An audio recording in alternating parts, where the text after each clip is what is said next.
At some point, people told me, "Oh, you're doing your dream job, right?" I just felt like laughing, and then a tear would come out, and I just didn't understand. It was just like, I'm not being honest with myself.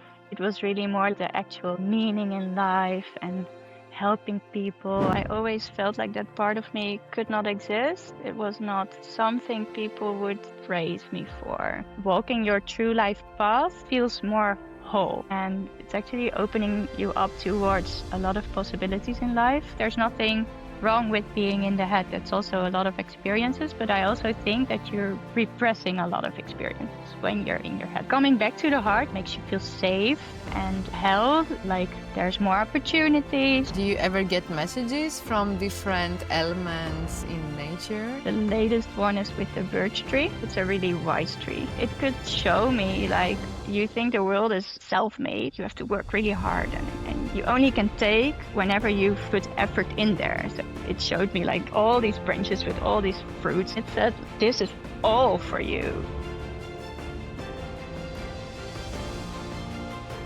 Rosanna, welcome to the Ascended Lightworkers podcast. It's a great joy and honor to have you here today. To begin, I'd love to ask, what does it mean for you right now to be an Ascended Lightworker? It sounds so big, actually, right? But it's amazing. I felt so grateful when you reached out. Yeah, it really resonates as well. It's like, it sounds so big, but it's also, yeah, we are a big group of light workers, right? Yeah, it's amazing that there's now this huge platform, yeah, for light workers. You're also a light worker. That we can spread our message and also help people, and also that it's for people more recognizable to, yeah, what direction they want to go into. So for me, it's actually a great opportunity, and I feel really grateful. Rosanna, you help conscious, sensitive people to connect with their natural wisdom and deep inner knowing through intuition and experience. Your practice is called Rosanna's Garden, with the garden symbolizing our connection to ourselves, others, and nature. You offer intuitive readings, intuitive healings, Munai-Ki Rites initiations, and nature herbal walks in Utrecht and around. So I want to start by backing up and learning more about you and your story. How was it growing up, being a sensitive person? And when did you realize that you have a special connection with nature? Yeah, like the first thing that came to mind, it also depends on where you are in your process, right?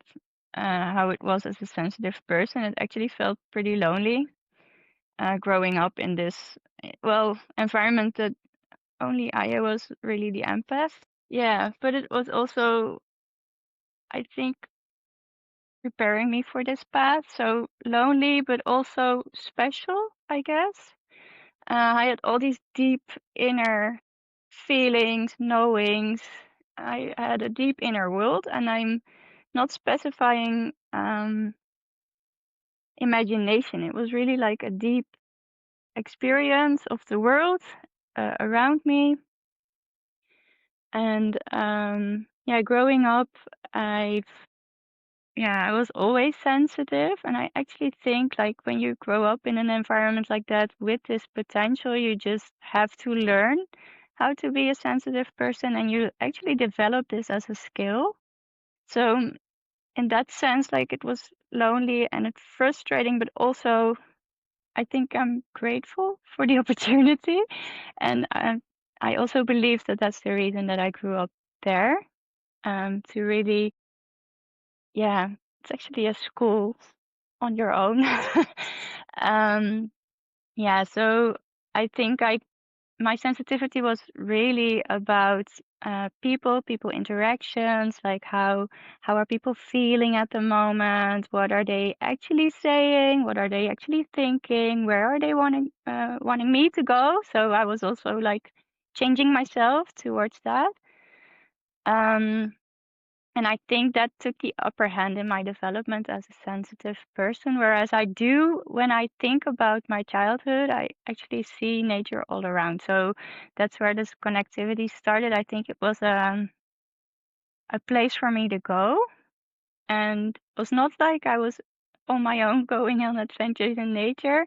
I did play a lot outside, and we had like this fence that like one kid would like open and we could like go through, and there was this water and like trees, and we would climb in there.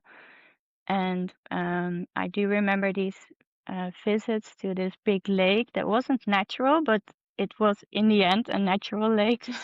They dug out the sand for some projects, and there were these vast majority of like plants surrounding it, and there was a lot of wildlife in there as well. And I remember like swimming across the lake, and all these beautiful plants. And I actually again felt lonely. I couldn't really express with the people around me what I experienced there. So it took me on another journey when I had my burnout in when I was 23 years old. I actually started taking care of myself, going for walks, and I really felt called by this tree and the water. And I think like now I was actually free. I was living on my own, and I was free to actually go in there and see what it would bring me. And it was really amazing how I felt so healed. I I actually felt healed by doing these walks. Um, how soothing the water was, and it actually made me access my feelings better. Also, feeling held, I guess, and it gave me a lot of wisdom. Also, the opportunity really look into myself for guidance, advice, but also like in retrospect, I was really a retrospective person always. But then also asking yourself again, like, what is this voice in my head saying that, was I doing this good enough? Is that actually being critical about even that sentence? It's like, but what if I was actually doing it good enough? Or, yeah, so it was really transforming, actually, transformative to be on this solo journey, actually. Yeah. And your curiosity led you to pursue academic studies in molecular biology and later on a corporate career in IT. How were those experiences for you? And what were the biggest takeaways, and how were they combined with this sensitivity you have towards nature? Yeah, I think I actually thought about this question because I was like, yeah, how, to me, growing up in this way, it really forced me into my head. So I was an empath and I was using it in my daily life, but actually felt like it was not allowed. And for me, the escape was actually in my head, but I was also really curious. So I was like a super sensitive, curious, enthusiastic person, and I wanted to really pursue like what could life answer for me in this academic world about what is life all about. And that actually led me into my studies. And I was like so curious. I really wanted to like know more and more. So it was actually easy going in there. And how it was like. Um, yeah, it was also amazing because I took it as a sort of an experiment, being around all these different people. So I did like a liberal arts type of studies, where I could like go into different directions as well and see like how different people behave in the different study directions. And I was always surrounded by um, mainly more men than women, which was also pretty, I don't know, interesting, I guess. So there's a part of me that's still like, wow, I'm so glad that I did this. It's amazing that I went this direction and I've learned so much, but I also forgot a lot, if I am completely honest with you. Um, so I went into like neurobiology a bit, and in the end, computational structural biology, and that's actually like studying the interaction between molecules. And for me, it was as if I was like studying interaction on a very low level, like a very micro level in the physical world. So I was always like interested in interactions. Also in the neurobiology, I was actually also already studying these interactions, but then more on a biological level. And like how do molecules actually have interactions with it with each other. I was always interested in even quantum studies as well. So it's like all this entanglement. So how can we see that in molecules?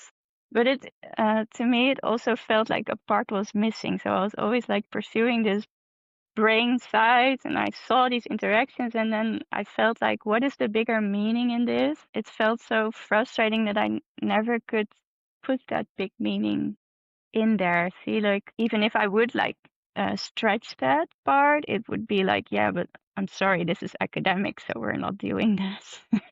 And I was always a bit frustrated about that because I was like, the world is so much bigger than just these molecules interacting, even though I was very enthusiastic about it. And that frustration was also mingled with like all this high pressure on publishing. It didn't really feel honest or a kind world to me. And as a student, I was already like, I'm not pursuing that anymore. But this computational stuff was actually really nice because I had a really nice working environment with people working as a team. They were really supportive of each other. And to me, I was already at this point that I had my burnout, and I knew that there are some things that I actually need out of contact with people within a job. And I was still thinking that this was the way to go. So I felt like in IT, I might like pursue this part of like teamwork and still pursuing my interests. So that's why I ended up in IT. And actually, it was really cool to have this amazing group of people because I actually went into this really amazing group of people working together. And I took this role as a Scrum Master as well. So, like, to really guide people in their process. That was already for me like, okay, I'm now taking a bit of a step towards like more my true self, like helping people understand themselves, then understand their process, working together. I really like that. And then at some point, I just felt like people told me like, yeah, and now you're doing your dream job, right? And I just felt like laughing, and then a tear would come out, and I just didn't understand. I wasn't so in touch with my emotions at that point, so I was just like, what is happening to me? I feel so sad, and still I can smile about it. It's so weird. Um, but then I don't know, it was actually, I think I was guided at that place because people constantly asked me stuff like, yeah, but what do you really want to do? So that I just took that into like, I took that at heart, and I kept like asking myself, and I was just like, I'm not being honest with myself.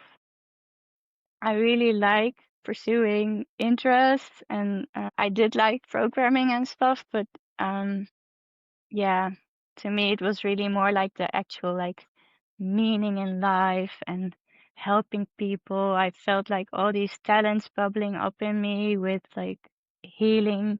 I could feel like I was a healer, and I was already like super sharp on how people interacted. What are they actually feeling? Uh, yeah, I actually know stuff about people that I shouldn't know. And I was like, this is actually me. And I really want to be more me. So somewhere around that time, I started pursuing that more. So I wanted to do this healing training because I was like, yeah, maybe I can't. So I have to do some training. And I ended up going into this training for reader, which I didn't know existed. And that was actually a lifesaver. That was amazing. And I actually found like, okay, this is really me, and I need to take that seriously and take that as far as I can go with it. Uh, So that's actually the whole journey.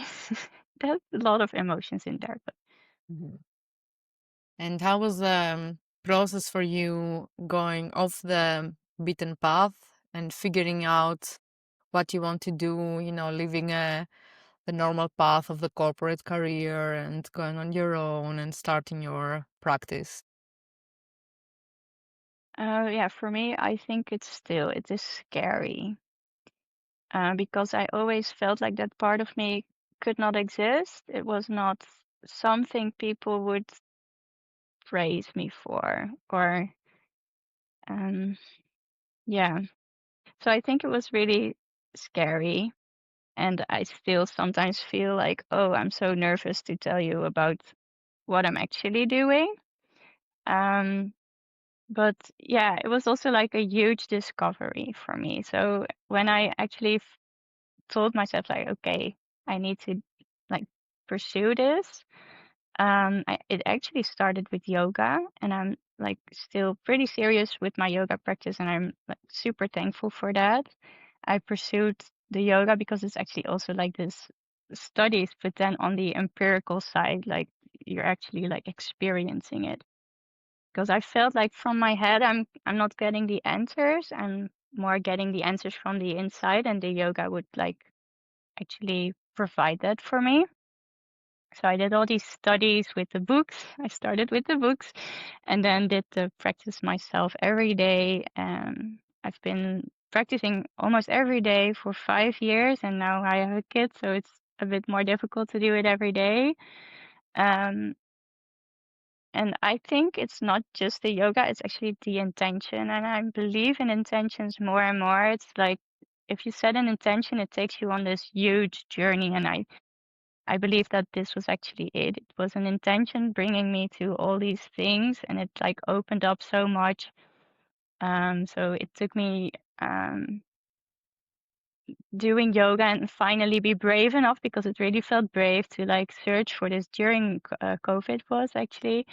I had some savings, and I was like, no, let's go into this healing training.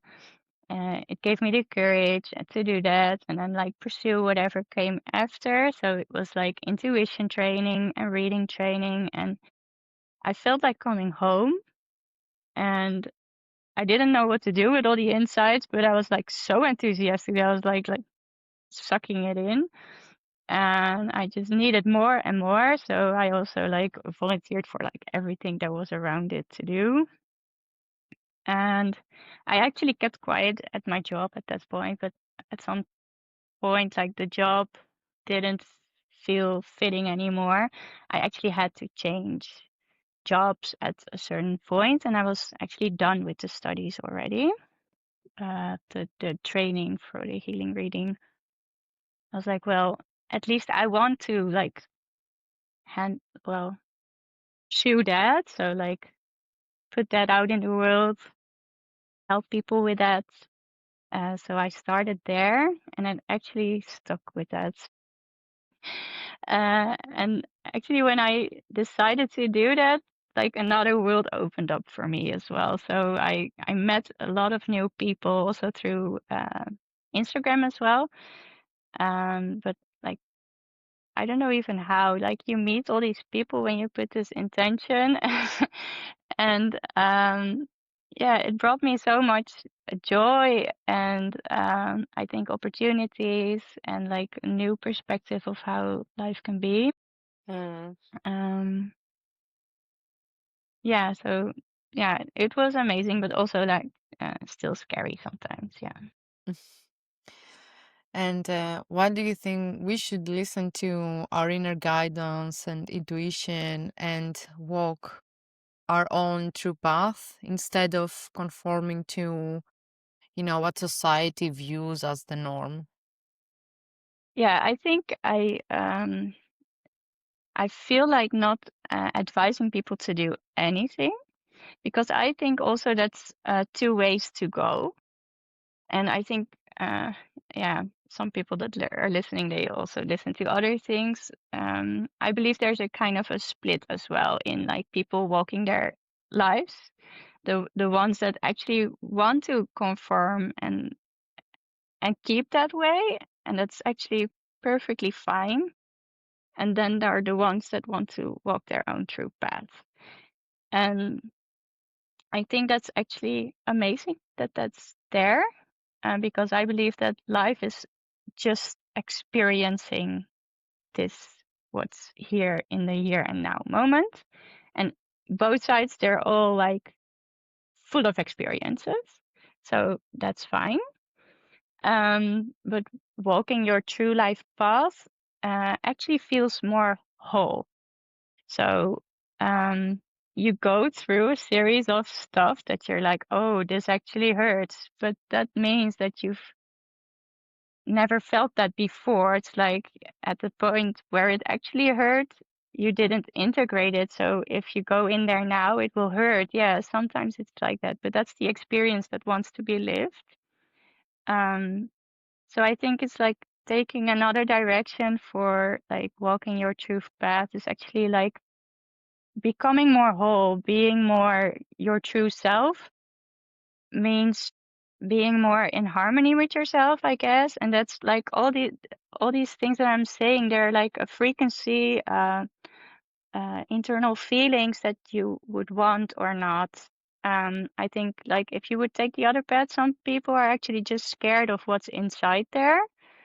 Yeah, but yeah, if they take that path, that's perfectly fine. Yeah, I'm really enthusiastic about walking the true life path towards your true north. It makes you be okay with yourself. You recognize all these talents you have that you before wouldn't see or didn't want to look at or wouldn't use. And it's actually opening you up towards like a lot of possibilities in life. And it also gives you the feeling that life is, yeah, streaming with you along instead of like you're going against the stream. So that's also all of this is feeling stuck. It just feels better. So yeah, and I wish that for people to feel better. What you're saying, you've mentioned it a couple of times, this feeling of coming home. Yeah, Basically, you realize who you are and then you return back to your base and maybe what is more natural to who you truly are. So, why is it important to actually know ourselves and also keep working on ourselves, keep evolving, keep growing, so we can actually take the steps and walk towards our true North Star? yeah, I think growth is like two ways. Like if you were a tree, you're like going down and you're going up, right? So you like grow your roots and you grow the branches and the leaves. And like I would see like the leaves and the branches like the higher inspiration, also like all the talents that you can give and you can give more, but you like sometimes need to dig deep, and the dig deep part is also growth. And that's like yeah, doing the work. It's more like the shadow work and like actually looking inside.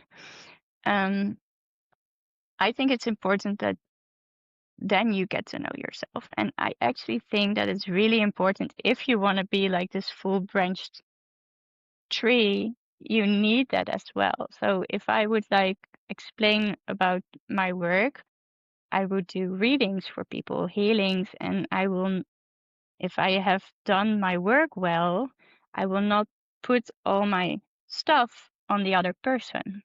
So actually for this type of work, and I think that's why it's especially important for light workers to take this path, because we have a big job to do, we have a responsibility as well.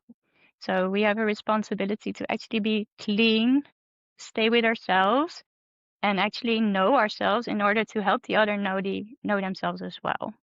So I think if I know myself really well, I can actually have this good filter and see what is actually the other person all about, and only the other person, and not just like my projections as well.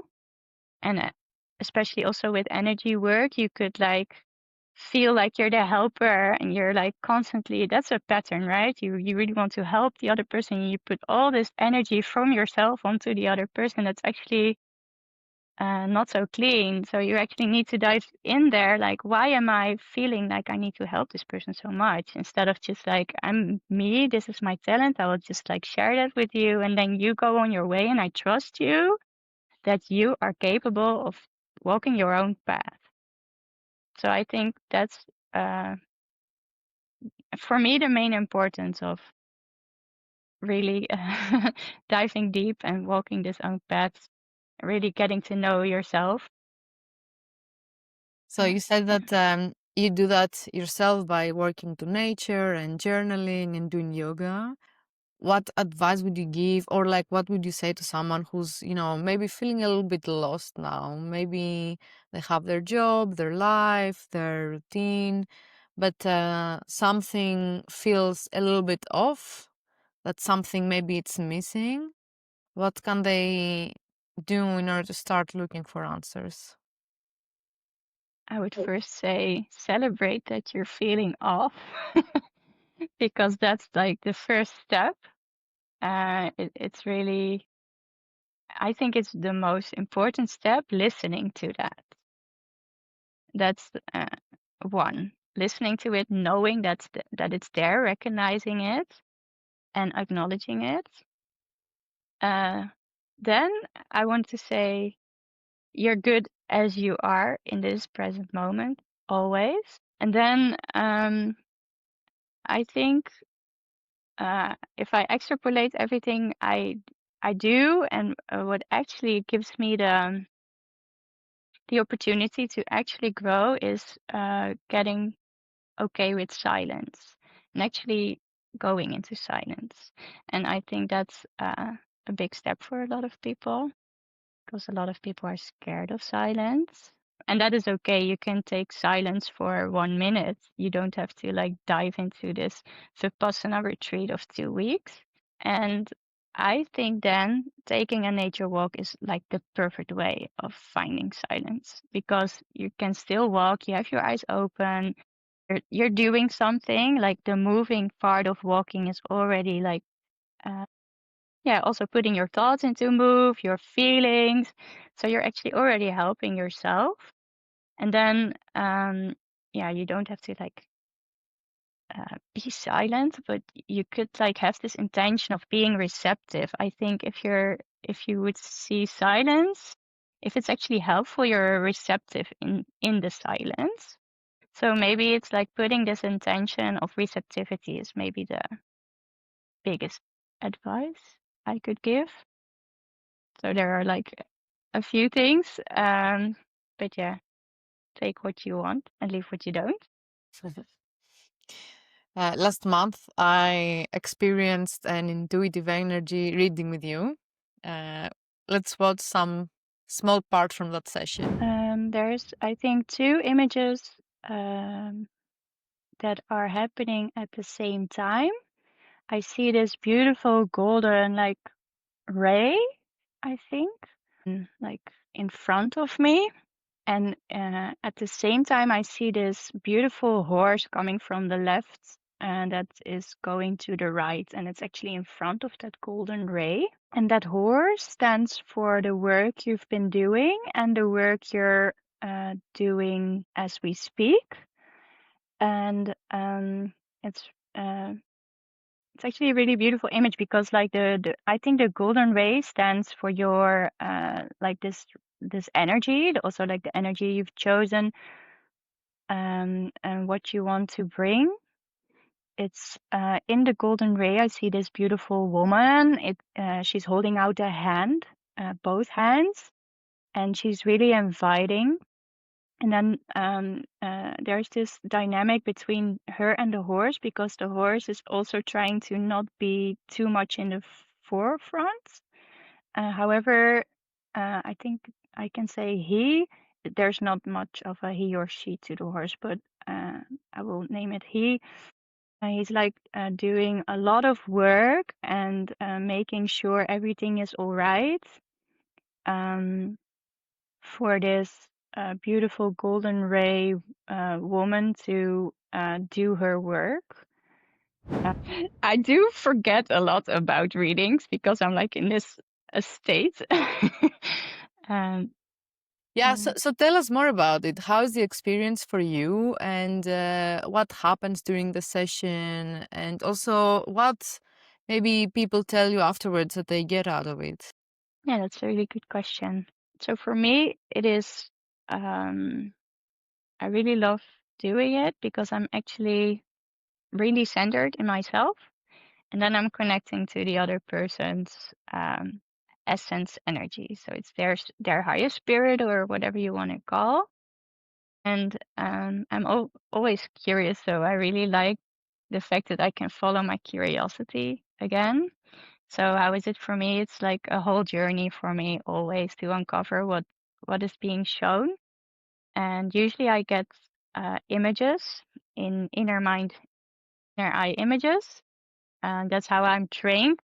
My sensitivity is also more embodied experience and also inner knowing. So if I'm really in the flow, it's not always with everyone like that because some people are more in their head and they're really skeptical, and some people are really aligned, and so that also flows differently for different people. And still, that's really okay, and I also like that because that also like challenges me sometimes. Um, and for me, it's really interesting because if I have a lot of clients after each other, I see an overlapping theme and it also comes back to me as well. So I learn a lot from it as well. However, I do forget at the end. So what I usually do, so I connect to the higher self, and as you saw, I usually have my eyes closed. I just interpret what is seen, felt, heard, and also taking in questions. So maybe I can share how the experience was for me, like from Yeah, the. sure, yeah. So it felt like, you were holding a mirror and saying things that maybe they are in my field, but translating them using metaphors and pictures that they're, really nice to then interpret the meaning because they're symbolic. So I think it's like a nice way to understand where you're at. And I think what was really nice is because it really gives you a really nice picture and image that maybe it's like really, shiny and beautiful. So it shows you your capacity, I think, your potential, or what you can be or what you can become. Of course, it takes work and you have to choose it and to, do what it takes to get there. But it shows you what, you can be and where you can go. And I found it very useful because it showed what was the energy so far and how the energy wants to transform from now on. Because, I think if people, or like, for me as well, that when you're on a turning point, that you have been operating from a certain energy, but then you're about to embark on a new journey, or you about to do something different, or maybe you don't know where you want to go next. It was a really nice reflection to see that, okay, I've been operating in a certain way, but now I can transform the energy a little bit, not that it's going to be completely different. Maybe it's a different expression of the same energy, but then it fits more on, yeah, where we are Where evolving. you want to go. We're evolving. And I think it was also interesting to get the insights about the use of the name that I asked you, because you said, okay, you have to say your name to connect to the energy. And then I asked, okay, which name shall I use? Like my given name, which is, the name I was born with, my Greek name, or the one I chose for myself.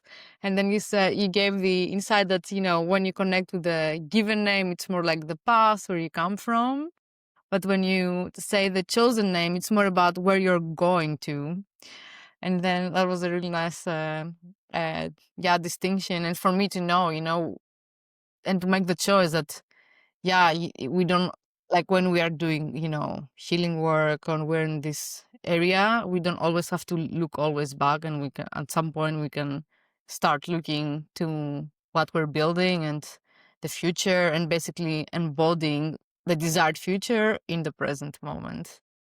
So yeah, it was Yeah, you summed it up really amazingly. And yeah, definitely with the names. I usually actually look in like with the inner eye again, like what do the names actually want to say? So it can be different for different people in different moments of time.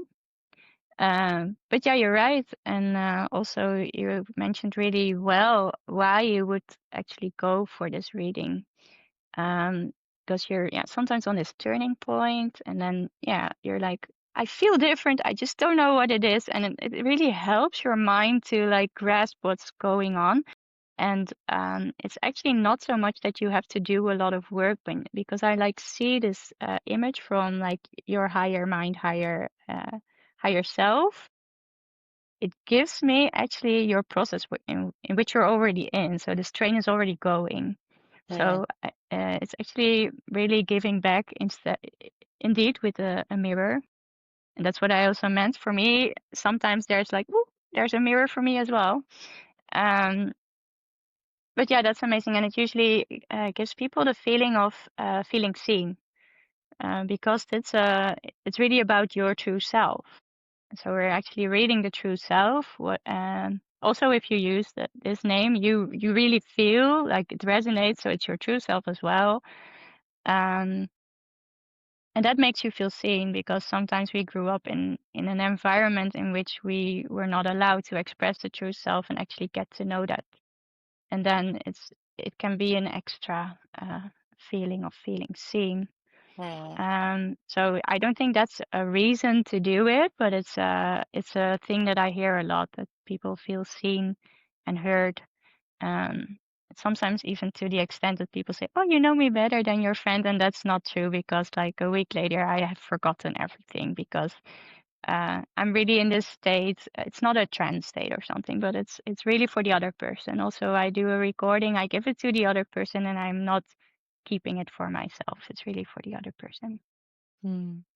Yeah, so Yeah, I really agree with what you're saying, the feeling seen. And sometimes I'm thinking that, maybe it's a more clear picture of who we are. Because, for instance, I'm thinking, if we go to our, maybe family or friends or people who know us from before, I think the reflection that they give us, it's like mixed with their, image, let's say, or their thoughts about what they think it's possible for us in the future, which, might be, maybe a little bit more limiting or a little bit more distorted. And I think when we get the picture directly from our higher self, it's going to show us our true potential, which I think is, yeah, very empowering, and to know what it is also possible for us if we want to go that way. definitely, yeah, and that's also why it's so important to look in to know thyself, the question that you asked before, to really keep it with the other person. Then it becomes really empowering. And I think this experience as well gives at least me the more and more the opportunity to see that in the world, that people are actually empowered in their own life. So you mentioned earlier that maybe when you went back to your studies or back to your corporate career, that you got to operate more from the head. And there is a lot of discussion right now about moving from the head to the heart. So, what does it mean for you living from the heart? For me, it's actually something that came along with this intention of doing following my true path. I always have experiences, like not always, but there are moments in time that I have experiences with beings from other dimensions. And I remember this one time I was just doing yoga and then like 5 minutes of meditation, and there was this huge, beautiful being right in front of my face, and I only saw the head. It was pink and it was beautiful, and I could only cry. It was pure love. And like a week later, I got this other being that just touched my heart. And I was like, I don't know, it felt like very stoic, but I was like, this is compassion. I don't know. I think like we're being helped also by beings from other dimensions to get into our compassion self-worth, self-love, self-acceptance. And I sometimes think also we need it because I'm also a big head person. I came from that part and I'm still struggling with that. And there's nothing, as I said, there's nothing wrong with this side of being in the head. It's also a lot of experiences, but I also think that you're repressing a lot of experiences when you're in your head because it's actually also a trauma response, right? To like, whoop, I'm back in my head again because there it's safe. I think coming back to the heart makes you feel more grounded. It makes you feel safe and actually held. You feel like there's more opportunities. You're okay in this world, and also the world is okay with you. And that is always carried by like compassion. True compassion is really amazing. I've had like after these beings, I think they initiated me in some way because I even saw Joshua. He told me like he just emanated this like love, and he said, "Yeah, that's not just for me. That's also you and other people." And I was like, "Wow, yeah." I'm actually also able to emanate that. It's like you have to like be reminded of that sometimes, I think.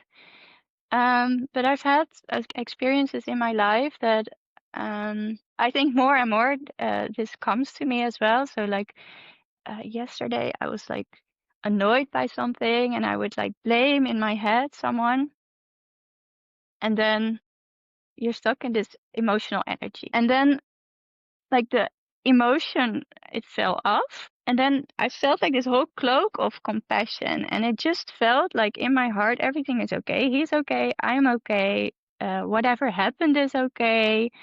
And I saw like in an instant everything from all these perspectives. So it gives you like a more open mind. Like contradictory it sounds, right? So you get a more open mind being in the heart to find all these perspectives of other people as well, other situations. And it just felt like, okay, and we can do this. We can change or something. So I think that's a really important thing to be willing to let that in. I think it's not like working hard to be in your heart. It's actually giving yourself permission for that heart energy to run through you, and it's actually giving you more of perspective. So it's not really blocking your brain. Actually, it's opening you up to so much more. Yeah, that's it. I think there's just a really long way to go. I like what you're Yeah, saying, that when we are from our heart, actually our brain works better.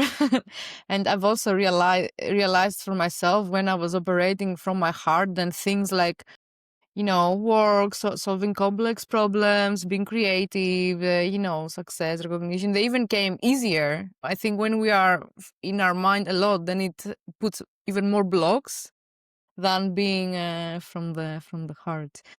So yeah, how can we foster a stronger connection with our heart, in this everyday modern way of living, and we have our routines and our busy schedules? yeah.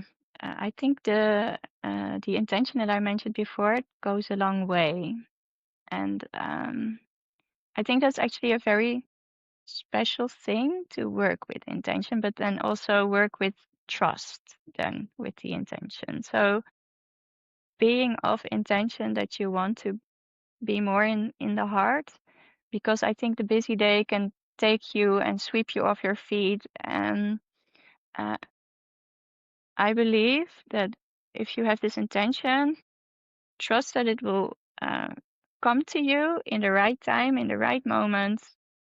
And I think then also like the extra magical part is being a bit more receptive. You will see that you have more moments of being in the heart. Because I don't believe you can never be in the head, because that's just really difficult in this society, also with your job or your kids or groceries. Um, but I believe that life really wants to show you what it's all about, and it's actually connected to your path, your higher self. So it's constantly giving you signals and signs. Yeah, so I think being receptive and putting the intention would be a really good way to stay there.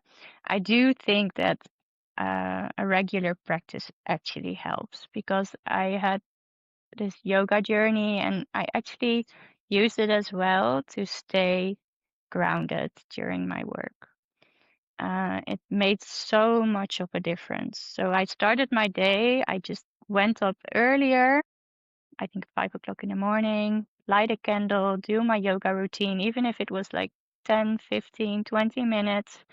It would give me such a profound experience of having my own energy, Mm. because we get swept away as well, like not just like being in the head, but you're also with your attention outside constantly. So you feel the energy of the outside the whole time, and you get lost from what is actually me, what feels like me.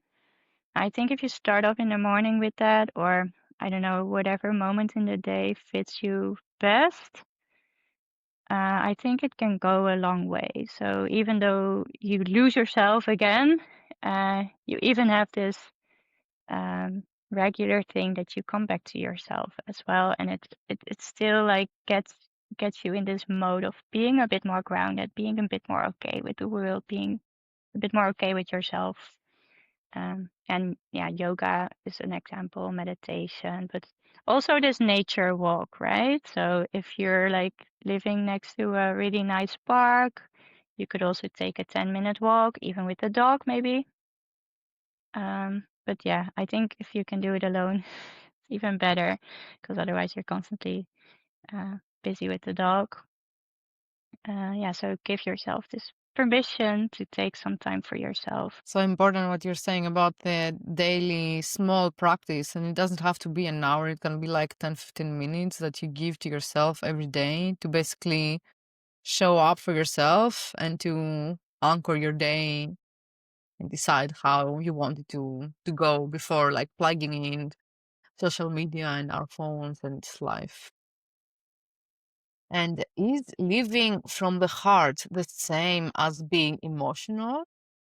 And I don't, if not, what is the difference? Yeah, I really like that question. I don't think it's the same. Um, but I think you need the emotions to get where you want. And because being emotional can be all sorts of things, right? You're probably, many of us grew up in households maybe where emotions were a big part of our daily experience. And not all emotions are really healthy. And it's not like the emotion is not healthy, but the way they're expressed. I think it's more of being able to be okay with yourself, and that includes your emotions, that's more living from the heart. That means that if you're sad, that it's okay to be sad, and then you don't have to um, I don't know, prove the world that you're sad.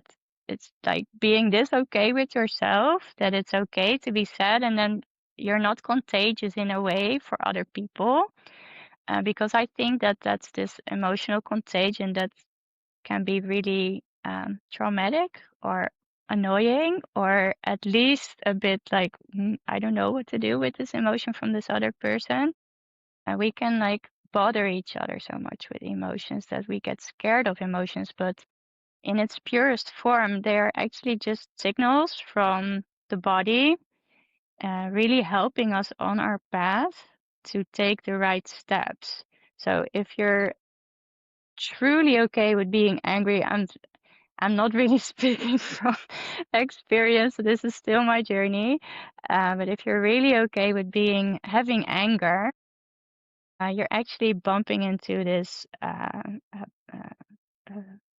border or a line. Like some people are crossing the line now, and I really need to feel my anger and then say something about it. And then that's it. This is my space. and that's actually pretty healthy. But I think like the part where the heart is involved is being so okay with yourself and being okay with the other person. Like if you say, hey, you bumped into this line with me, being okay with the other person, then taking their part from that. Mm. So it's like maybe they get angry, maybe they get offended, maybe they're really understanding, like, oh, I didn't know, and they can do their work from that side. Yeah, so it's also how do you say it? Differentiating yourself from the other person in a loving way as well. So you're like really trusting for the other person to be empowered in their own journey. Also being so okay with yourself that you're empowered in your own journey. And I think the emotions, if they are clear and yeah, I think the clear is the right word, and you're really okay with them that they are guiding you along. Mm. Yeah, so and they will guide you along like, oh, I have emotions from this belief that I'm having. This belief is actually not okay. Or hey, this belief, but isn't that old? Or is that actually what I still believe? So it points into a direction where you can like do some work also. And what is the role of heart healing and emotional healing in this, in being able to, you know, feeling the emotions, but not, you know, getting influenced by them, seeing them as signals, being okay with them, releasing them, and being able to stay in our heart? Yeah, I think it's a whole journey as well. That's why I also said it's a lot of work, because it, especially when you begin with this, if you're not used to having your emotions show up and then taking them seriously, they will get you outside of your heart sometimes. And it actually, I think in this process, it's really okay. And I think that's where consciousness comes in as well. So really being centered in your own like channel, in your own essence energy. And that's how you practice that, for example, with yoga or doing these walks in nature. You really get this feeling of what is my energy, and that's like being centered. Um, uh, that's also, if you have this feeling, there's this consciousness as well. So if you have this consciousness, you can constantly bring yourself back, like I'm still here while I'm having these emotions, which really helps you come back, I think, to your heart, or stay in the heart, because the emotions can like get you out of it if you let them. So you can have this intention to like have these emotions without becoming the emotions. Yeah, I think that's really important, because they are actually part of like this whole work, the shadow work as well, because they will lead you towards like, where did you actually feel really hurt and off, and what does that actually mean about you in this life, in this moment, and what you are here to do, why you're here, what you want to bring. And so for example, I've been through a lot of this past few weeks. I think we all have our symptoms, but I sometimes like get swept off and then I come into this like painful part, and now I'm actually at this core of feeling super abandoned. Like there was nowhere to, like, if I look at this image, I see no one around me, and I feel so hurt. And this is actually a pain that I never wanted to um, allow. I also didn't want to see it. So it's actually pretty amazing that I'm seeing that now. This is actually a pain, feeling abandoned because of being me. And that's the most hurtful thing to me, that's to be felt, because you come here to be yourself and experience as yourself. We're all like, from this higher perspective, we are unified blob, probably. We are like interconnected, and then we come here to be like a piece of God that wants to experience itself.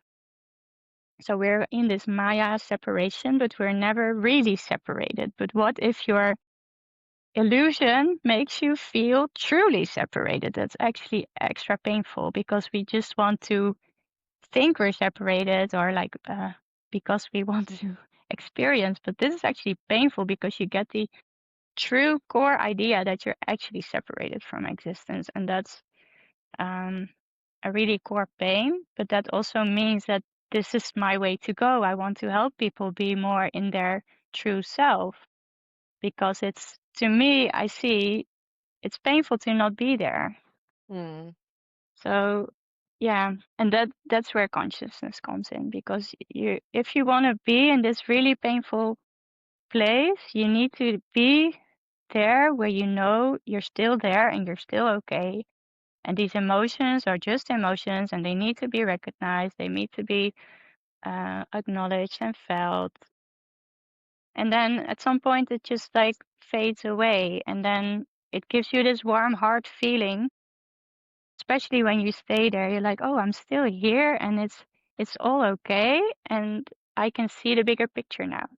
Mm. So yeah, I think that's like where the heart really comes in. Yeah, it's not a tool. It's just, I think living from the heart is like this um state of being, or this vibration.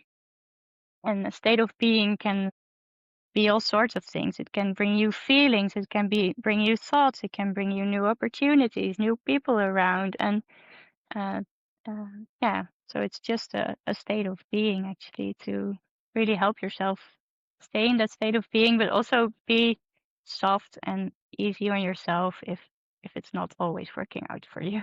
Mm. Beautiful said. So you have a special connection to nature, and in your practice, you have those nature and herbal walks. So tell us about those walks. What happens during them, and how like is this experience for people who join you? Um, yeah, for me, it's I think from enthusiasm as well. I was just so enthusiastic about all the plants and what they can bring us. I started off like, what can you do with it? Making soap out of it. That was already like, whoa, that's a thing. Or like shampoo, or food. I started actually off like, is it edible or not? So this part of me that just needs to be expressed, and people are actually really enjoying that as well. So I bring people along these during the route, like all these plants that are edible, even like in the grass. Usually it's not just grass what you see there. And like, what can you do with that? We start off drinking a tea from a herb that's around at that moment in time, and we just like chat. What are the rules, the do's and don'ts for going for edible herb walk, and then picking stuff for yourself. Usually this part is already amazing for people. I get these pictures of, oh, I just plucked a salad for this friend group or something. Um, so we do this part of the walk, but yeah, usually in like 10 minutes, I've already pointed to like 30 plants. It's a lot. So then we start off like going to this other part in the park, and then doing this silent walk. It's already very soothing, comforting. You already get into this mood of being receptive to the plants, or like just receptive in like being in nature with yourself. And then we go to this other area where it's like a little bush, that little wooden path. It's just like really magical. And I bring them into this meditation uh, with the plants and nature there. I help them ground and being centered in the heart, and then I ask them to be from their center connection with the heart, to just take a short walk around that area and see what would like um, bring their well, get their awareness, like what gets their attention.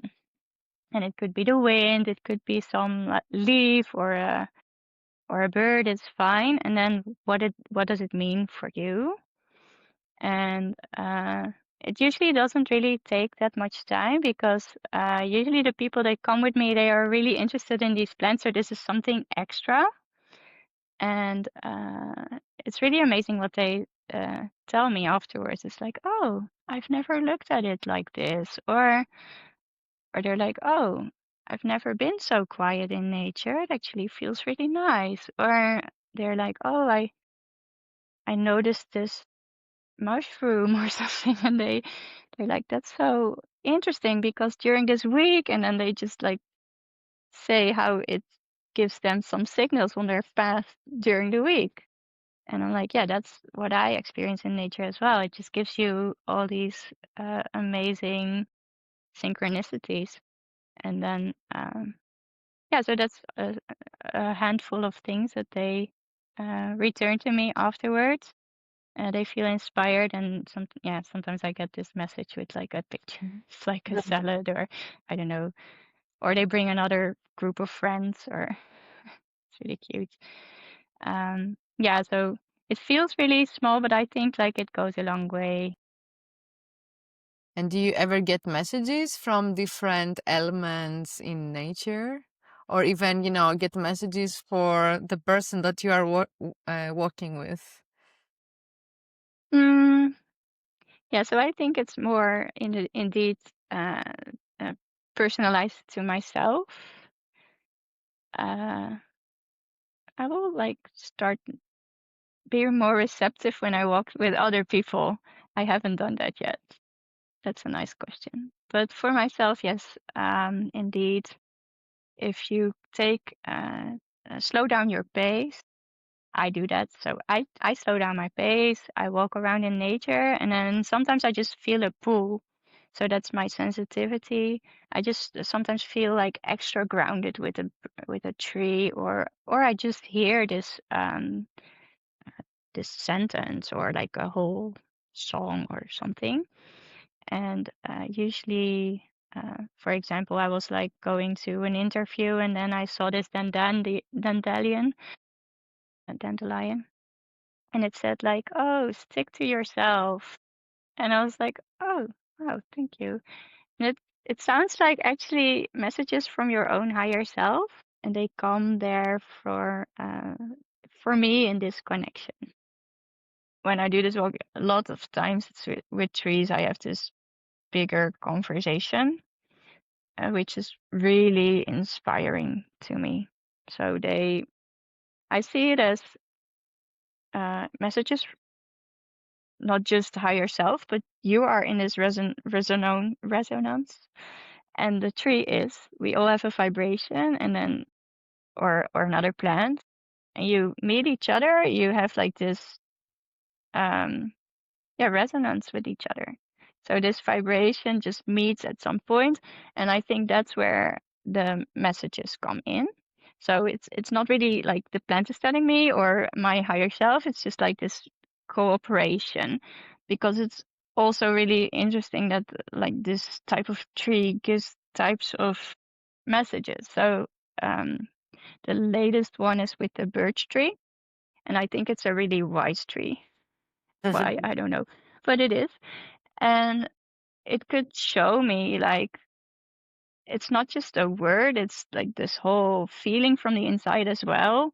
And it just showed me like, okay, you think the world is um self-made, like you have to work really hard, and you only can take whenever you've put effort in there. So like it showed me like all these branches with all these fruits. It's like these little katjes, we call it in Dutch, the little fruits from that tree. And it said like, yeah, okay, so you would like then be having the opportunity to just pick that, but this is all for you. And it just like felt like this very vast insight that I couldn't even grasp. because it's like, how does that translate to the real world, right? If everything is for you, you can't just like pick somebody else's bank account, right? That's stealing. So it's just like it goes beyond like beliefs, mind stuff, and it can give you this profound insight, which I think, like I said about the beings putting this initiation inside you, this is also a type of initiation, because I could like feel what it's like even for this brief moment. And there are many ways in which like this insight was really big. Sometimes it's smaller. It's like this same tree actually I was walking by, it said like, we grieve for every loss. And I just saw like all these other birch trees, like they do it themselves, and I could feel what they meant, even though I couldn't really grasp it with my brain. So this is really heartfelt insights that go really beyond like what you can grasp, but then still trusting that it will change you from the inside out. I think it's really transformative how being in this way with nature, it can really bring you far on your life's journey, because I think it's really attuned to what you're actually doing here and what you're supposed to be doing here. And yeah, and I'm also aware that not everyone has this experience, but I think, as I said, like nature can also give you a lot of synchronicities. You're like, oh, this leaf has this color. It just like it rings a bell or in some form. That is also already like having some messages from nature, I guess.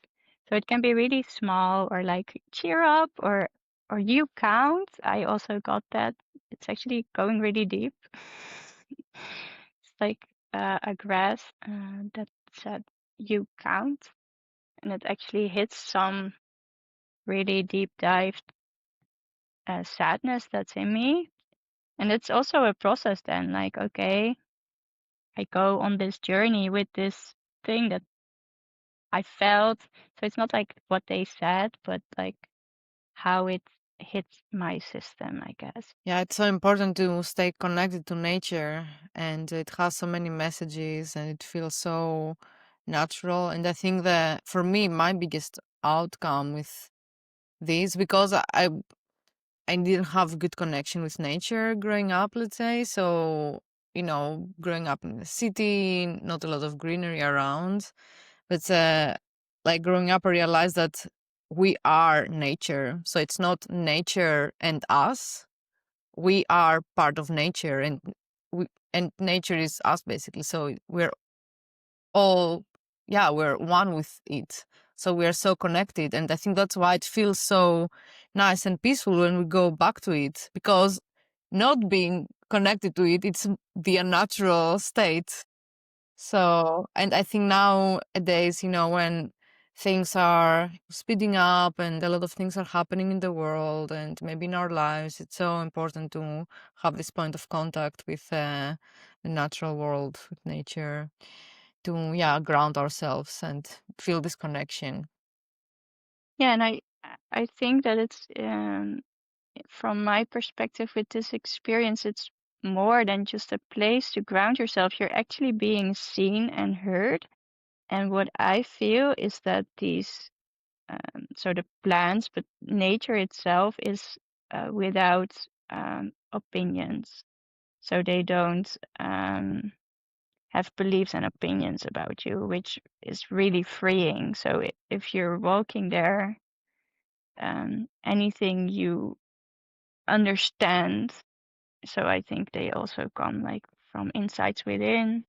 All the things that you work through in nature, it's actually in contact with nature, and you're being held and seen from this all loving perspective. It's unconditional, and we're not used to that. So that's actually a really nice place to be. And yeah, I think what you said about actually being nature instead of being outside. That's also like the from the head to the heart journey, I guess. We are, and I think becoming a mom made me realize that more and more, that we are nature and we are part of nature. And actually, I felt like this mammal. And also with all these instincts and insights on what my baby needed. And I really feel like also that is not yet so much accepted in our society, because this is a part of nature, and it felt like it. I really had to work hard to make that known to the world around me, that this was an experience, that this is real, and that it has to be respected.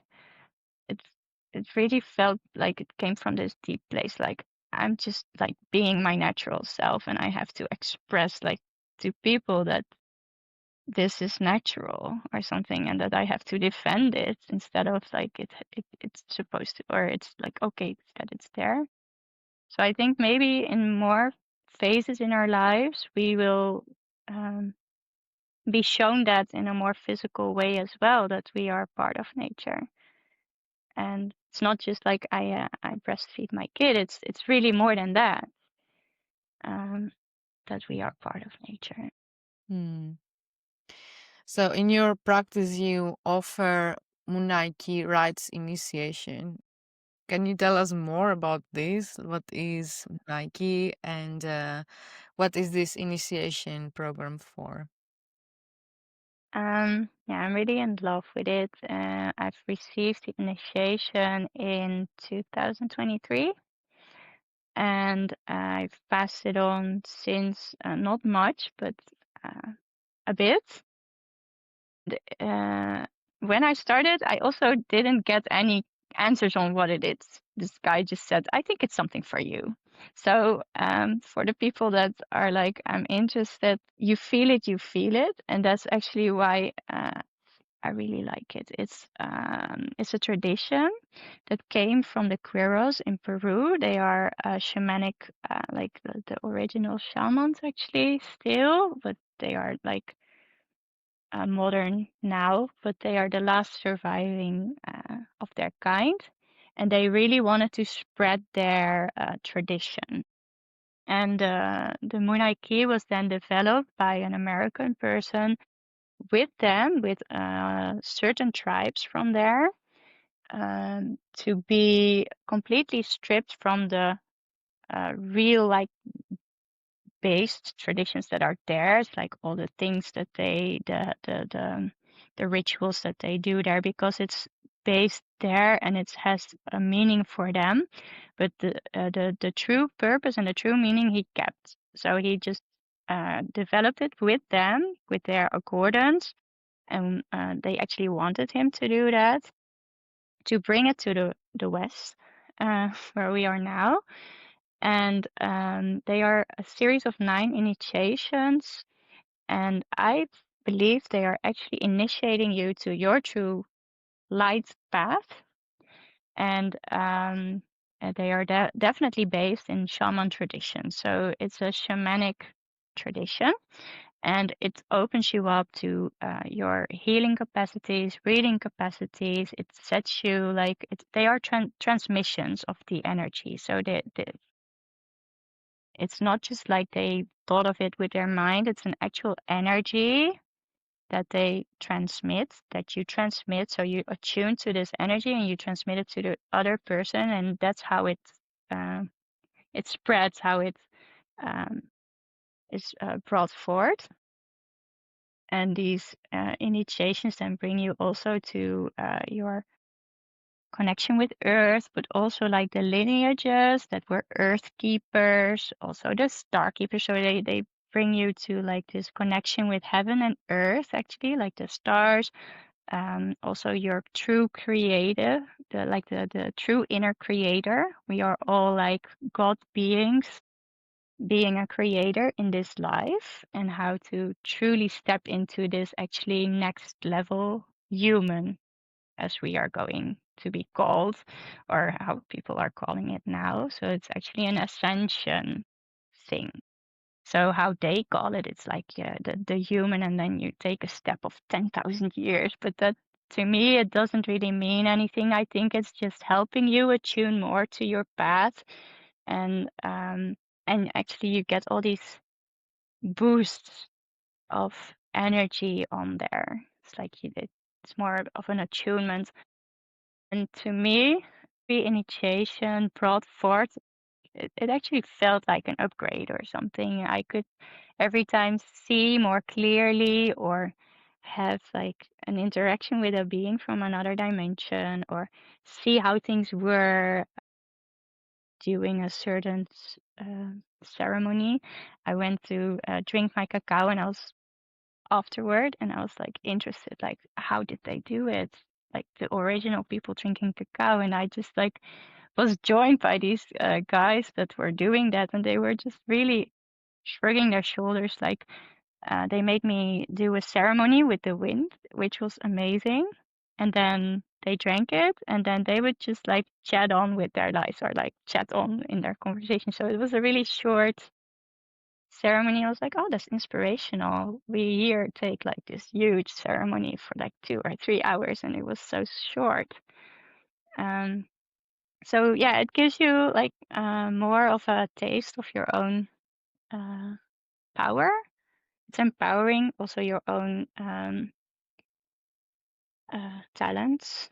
Some people report that their lives are like way more smoother afterwards. I don't know if I had that experience, or that people reported that to me.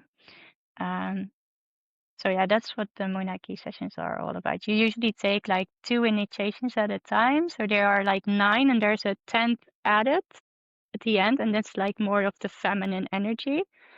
It's like the awakened feminine, and it's officially added. So it's like until I think 8, you do 2 at a time. And then the last 2 you take separate, because you get like this from this tradition. You usually have a mesa, a sack of like things that are actually meaning something to you. But in this tradition, they made you buy or acquire a pie stone. That's a stone, and then with a donut, like a donut type stone, like with a round in there. And then with that, you transmit it to other people. So you get initiated at the 9th to be that person to do it for other people. So yeah, and yeah, that's it. Yeah, I was really interested when I read about it, and I read the description, and then I've been to Andes, so I've been to that Yeah, region. Yeah, yeah. I was in Peru like a year and a half ago. So let's say it was my honeymoon after my awakening, which was a really special experience. So yeah, I got to there to the Andes. I got all the, energy. I also met some shamans there, so it was really special. wow. Yeah. So where are you currently on your path, and what are maybe some things that you do to stay grounded, aligned, and in your heart? Um, yeah, for me, it's I think a bumpy road, and I'm not sure if everyone feels it like that. But I do hear a lot about like what are the energies for the next few years, and I feel that as well. So I get like these periods of time that just like generational trauma comes up, and I need to give in to that and just like get it out of my system. Or like what I said, like my own inner child work that just comes up. I do have a practice for this, so I really try to do every day a grounding ritual. It's what I learned in the intuition training. It's like grounding, connecting to source, and then clearing up. It's actually a self-healing, I guess, like clearing up my own energy. And if I have time, so this I can do while like doing groceries or stuff, or like being wherever I am. But if I have time, I really like to do some yoga, because like this stuff is pretty dense. it tends to be dense and sticky, and I also don't stay in my heart all the time sometimes. So it really helps me get back to my heart, to my own energy. Yeah, and yeah, it's just interesting. And I also think that this period of time is pretty interesting because this happens, but I also get these uh, more high level, how do you say it, talents coming online or something. So when I talk about people now, I just instantly get like this vision of them in front, as if you're like calling them. So if I would like say stuff bad about people, it's really awkward now. So it's not as sensitive the whole day or every day, but I'm like, oh wow, actually speaking about another person, even if you're kind about them, it's still about them. It's not an empowering thing to do for the other person, but that just like it's because I just get this inner vision, or actually it feels like this person is really next to me when I do that. And that's actually kind of a symptom of this time, I think. Um, yeah, so where am I on my journey? This is also like learning me a lot about how the world works and how I want to um, walk my path, how to relate to other people. And actually, I want to spread the word because this is pretty, I think, important. So, yeah, that's it. What is your mission? I think it sometimes differs how I would express it, but the main part is walking my true path. And it feels really egocentric to say that. But I actually think it's felt from this really deep inner experience.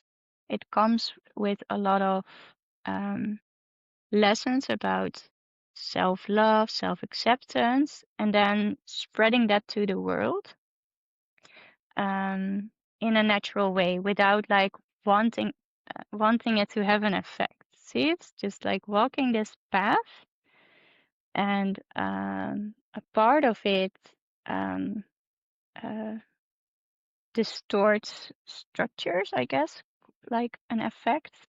The other part is actually solving a lot of generational stuff. So it's actually in my family, based in my family, that I am like this person doing this transformative work. But I think like the purest form of the mission is walking the true life path of me, which brings a lot of challenges as well. And I got this vision about it that it's like a person walking with, this dandelion, when they are done with blooming, they turn to seed and they are like this fluffy bulb. And I saw this person walking with all these little seeds with the fluff. And it just like was walking, and it was holding them in this space, this area of the heart, where there was emanating self-acceptance, self-awareness, self-love, compassion, and these seeds would just like flow off in like the natural uh, resistance from the wind. And to this person walking there, it didn't really matter what actually happened behind, but if I saw what happened behind, it was just like root underneath some structures. So there are like structures like actually the way we do things in society, but also like structures in your like own self, how you work with yourself, how you do things. So it can be really broad. Yeah. And if you could inspire our audience to adopt one new belief or a habit today that would have the biggest impact on their life, what would this be? Do a regular nature walk. I think it will transform your life to a degree that you haven't um, imagined. Being receptive during this walk, I think that's nice to add. But even just taking a walk, taking this time for yourself. Don't like bring your phone, bring another person. Don't bring your dog. Actually, even if it's 5 minutes a week, a day, I think it will go a long way. Do you have any final messages that you would like to leave our audience with? Um, you're not a piece of work. You're good as you are. That's really beautiful. Rosanna, I want to thank you so much for being here, having this conversation, and for being part of the Authentic Lightworkers platform. And we're going to put the link below so that you can find you and connect with you and experience one of your intuitive readings, your healings, the nature walks, and the Munai-Ki Rites initiation. And for people watching this video, please like and subscribe to our channel. And till the next time, my friends, keep spreading your light. Rosanna, thank you so much for this conversation. Thank you also very much for the opportunity to be here with you.